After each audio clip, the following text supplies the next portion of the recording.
My mother emptied my closet onto the driveway and announced to the neighborhood that mooches don't get to live under her roof for free. She stood over the pile of my clothes in the rain and told me that starting that day, I'd be paying her $400 a month because she was done bankrolling my lazy little life. I just stood there holding a single shoe, stunned, because for the past 2 years, I was the one quietly keeping that house afloat. Her hours at work had been cut back, and I'd noticed the mortgage auto draft bounce 1 month. Without telling her, I'd started covering the shortfall, the property taxes, the homeowner's insurance, the water bill, even the streaming subscriptions she thought were on sale lately. I set it all to auto pay from my account and never said a word because I didn't want her to feel small in her own home. She genuinely believed the bank had lowered her payment out of kindness. I didn't argue. I picked my clothes up off the wet concrete, went to my room, opened my banking app, and canceled every single transfer. Then I sent her $400 for the month, exactly like she asked. Rent paid, nothing else. The insurance lapsed first. 3 weeks later, a tree limb cracked a window in a storm, and she called to file a claim, only to be told the policy had been canceled for non-payment. She screamed that they'd made a mistake, that she'd been insured for 15 years. Then the property tax notice came, stamped delinquent with a penalty. She sat at the kitchen table turning gray, muttering that the county must be running a scam. Then the water company left a shutoff tag on the door. She started blaming government greed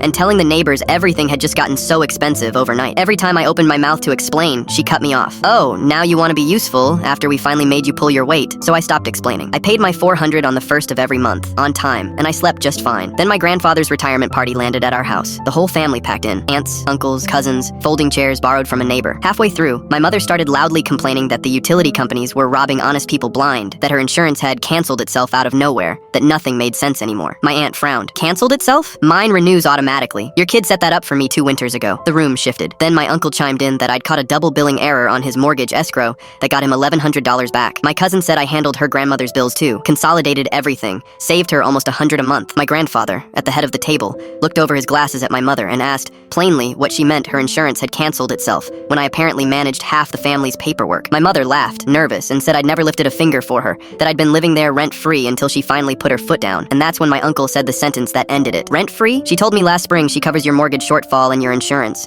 I figured you knew. You could hear the ice settling in the glasses. My mother's fork stopped mid-air. She demanded proof, so I calmly set my phone on the table and opened 2 years of transfer history. Mortgage, taxes, insurance, water, the subscriptions, $22,000 and change, the homeowner's policy with her name on it, paid from my account month after month. My grandfather put his hand over his mouth. An aunt quietly started stacking plates and said she'd lost her appetite. People drifted out before the cake was cut. When the last car pulled away, the two of us sat in the wreckage of the dining room. My mother cleared her throat. Well, clearly there was a misunderstanding. You can just put everything back on your account now. We'll drop the rent thing. Not sorry, not thank you, just instructions. I smiled and said sure, I'd be glad to manage it all again, as a paid service. $150 a month, the same flat rate I'd charge a stranger, since that's apparently what I was. She gasped and asked how I could do that to my own mother. Funny. I'd been asking myself the exact same question while I picked my clothes up out of the rain.